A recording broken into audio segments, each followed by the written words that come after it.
Com tantos louvores hoje em dia, você ainda não se parou para perguntar-se qual será que é o verdadeiro louvor de adoração ao Senhor? Nessa geração que nós estamos, temos muitas questões a ser tratadas. E hoje eu quero tratar com você a respeito do louvor de adoração ao Senhor. O que será que é louvor e qual é a maneira que nós devemos de adorá-lo? Romanos capítulo de número 12, verso de número 1, diz o seguinte: Portanto, irmãos, suplico-lhes que entreguem o seu corpo a Deus, por causa de tudo que ele fez por vocês, que seja um sacrifício vivo e santo, do tipo que Deus considera agradável. Esta é a verdadeira forma de adorá-lo. No primeiro verso do capítulo 12 de Romanos, nós temos uma prévia, um resumo, com objetividade sobre o que é adoração ao Senhor. E Paulo termina aqui dizendo: esta é a verdadeira forma de adorar ao Senhor. Agora eu pergunto a você, essa é a única maneira? Não, há outras maneiras. E só para abrir um parênteses, caso você não tenha visto outro vídeo aqui do canal, o que esse texto está falando é sobre a adoração por meio de um sacrifício vivo e santo, que é o nosso corpo. Essa adoração é feita por meio de uma vida em santidade. Quando nós temos uma vida em santidade, uma vida que é o espelho da vida de Jesus aqui na terra, aí sim nós estamos adorando a Deus. Quando nós estamos nos assemelhando a Jesus, naquilo que nós fazemos, na maneira que nós falamos, na maneira que nós pensamos, na maneira que nós agimos e vivemos. Quando nós somos parecidos com Jesus em todos esses quesitos e em muitos outros, nós adoramos a Deus, porque o nosso corpo está andando em santidade, está em santidade porque não está se contaminando com o pecado. E dessa maneira, nós automaticamente oferecemos nosso corpo como um sacrifício vivo e santo, do qual Deus considera agradável. Agora você percebe que no capítulo de número 4 de João, quando Jesus está falando com aquela mulher samaritana, ele diz algo muito interessante também, um verso muito conhecido, que diz o seguinte, no verso 24 do capítulo 4 de João: Pois Deus é Espírito, e é necessário que os seus adoradores o adorem em espírito e em verdade. Irmãos, o que o texto está nos dizendo aqui, e há diversas compreensões a respeito desse texto, mas o mais óbvio é dizendo que nós devemos adorar a Deus em espírito, por meio de nós mesmos. Não devemos, quem sabe, de adorar a Deus por meio do sacrifício de um animal, por meio de inúmeras outras coisas externas. Mas devemos adorar a Deus com aquilo que é de nós, oferecendo aquilo que é nosso, que Deus nos deu. E dessa maneira devemos fazer isso em verdade, não com fingimento, não esperando coisas em troca. Deus é bondoso e se Ele quiser nos considerar essas coisas, mas, Ele não é obrigado a nos dar nada. Por isso que a adoração ela deve ser feita intuitivamente, em verdade, em amor, em alegria, enaltecendo a grandeza do Senhor. Agora você percebe no verso 18 e 19 do capítulo 5 de Efésios. Veja bem: não se embriaguem com vinho, pois o vinho levará vocês ao descontrole. Em vez disso, sejam cheios do Espírito Santo, cantando salmos, hinos e cânticos espirituais entre si, louvando ao Senhor de coração, com música.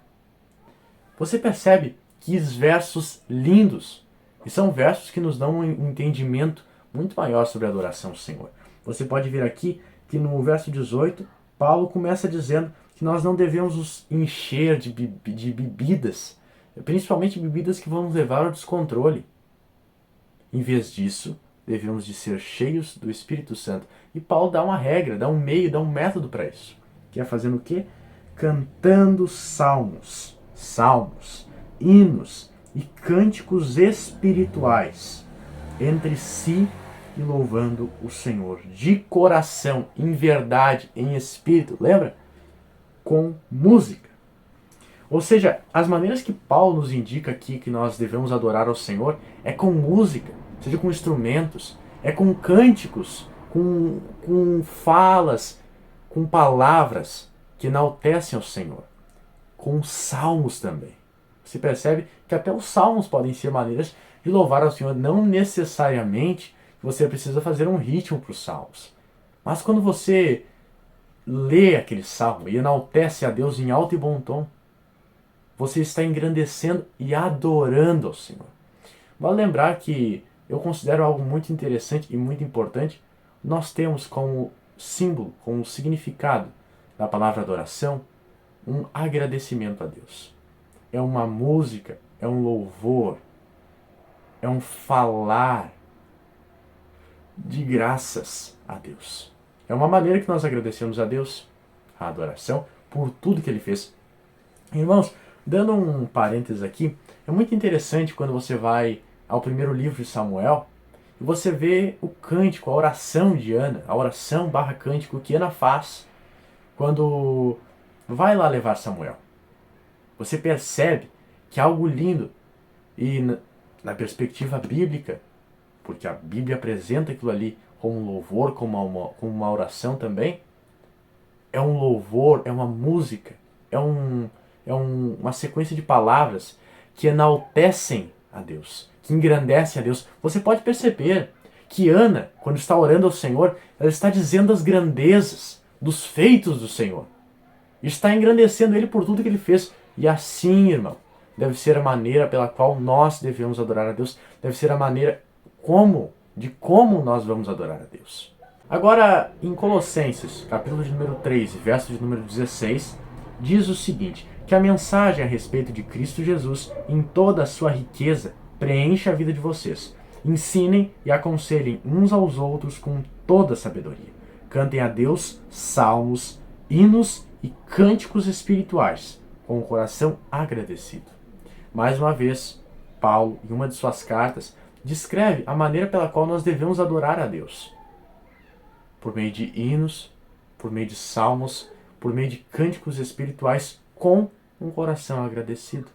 E nós só vamos ter um coração agradecido, ou melhor dizendo, nós só vamos fazer isso de verdade, adorar a Deus de verdade, se tivermos um coração agradecido.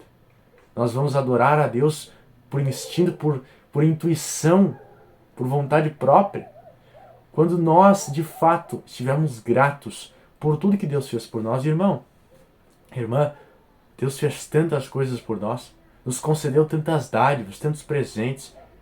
E a tela pela qual você vê, não sei se é um celular, uma TV, um computador, é uma dádiva do Senhor. A cama que você tem, a comida que você tem de meio-dia, quantas pessoas não têm? A casa que você tem, os olhos que você tem para enxergar, o ouvido pelo qual você ouve. É uma dádiva do Senhor. E é por meio disso, ao mínimo que nós devemos ser gratos. Mas, acima disso, nós devemos ser gratos pela bondade, pela generosidade, pela misericórdia de Deus. Misericórdia a qual possibilitou que Deus salvasse a humanidade, pondo sobre Jesus os nossos pecados e não nos imputando mais os nossos pecados, porque Ele colocou sobre Jesus. Moeu Jesus na cruz, em nosso lugar.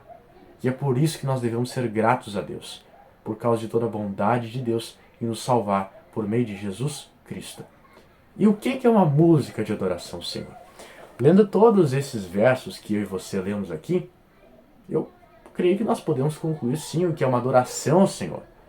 Uma música de adoração ao Senhor é uma música que enaltece, que engrandece, que anuncia os seus feitos poderosos.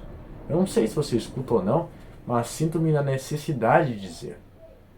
Tantas músicas por aí que põem o homem no meio, que colocam o homem como centro das aflições, como centro da dor, e colocam como se Deus tivesse por obrigação ajudar. Coloquem como se Deus já estivesse fazendo isso e aquilo. Deus pode fazer, pode, mas vai depender dele. Se ele quiser, tudo bem, mas se não quiser, não. E outra, como assim uma música de adoração a Deus, um louvor a Deus, pode ser uma música que fala só do homem? Músicas que engrandecem o homem, que diz pela força do homem, por isso e aquilo. Ou então músicas que falam do sofrimento do homem, removem todo o engrandecimento dos feitos de Deus, todo o engrandecimento da parte do Senhor. O Salmo 69, verso 30, diz algo muito interessante também. Perceba, então louvarei o nome de Deus com cânticos e o exaltarei com ações de graças. Veja, o salmista está dizendo que vai exaltar o Senhor agradecendo por tudo que Ele fez na vida dele. Essa é a maneira de nós adorarmos a Deus também. Eu não me alegro em ver tantas músicas, não louvores, músicas, que colocam o homem no centro e que são usadas como louvor a Deus. Isso não são músicas de se cantar na igreja. Isso não são músicas de cantar pensando que está adorando a Deus, porque não está. Você está vendo aqui, e estou falando biblicamente, não por palavras próprias, mas biblicamente, que a maneira de adorar a Deus é com cânticos, adorando e exaltando, engrandecendo todos os feitos do Senhor. Por último, perceba mais uma vez, e agora de fato, uma citação, uma frase de louvor a Deus. Salmo, capítulo de número 35 e verso de número 10. Eu louvarei com todos os ossos de meu corpo. Senhor, quem se compara a ti? Quem além de ti resgata o indefeso das mãos do forte? Quem protege o pobre e o humilde daqueles que os exploram? É um pequeno verso que diz, que mostra como o salmista está adorando o Senhor. Inspire-se nele também. Adore ao Senhor. E hoje eu venho dizer que, em minha visão, o que mais se aproxima, o que está mais correto e semelhante à adoração verdadeira a Deus, são os hinos da harpa, irmão. Eu vejo, em minha opinião, que os hinos da harpa são músicas, são louvores, de fato louvores, que estão mais próximos da verdadeira adoração a Deus. Cuidado com essas músicas que colocam o homem no centro e Deus se torna apenas um servo que está ajudando o homem. Não cante isso, muito menos com uma forma de louvor a Deus. O homem não está no centro. Deus está no centro. O Senhor dos Exércitos, Jeová, está no centro.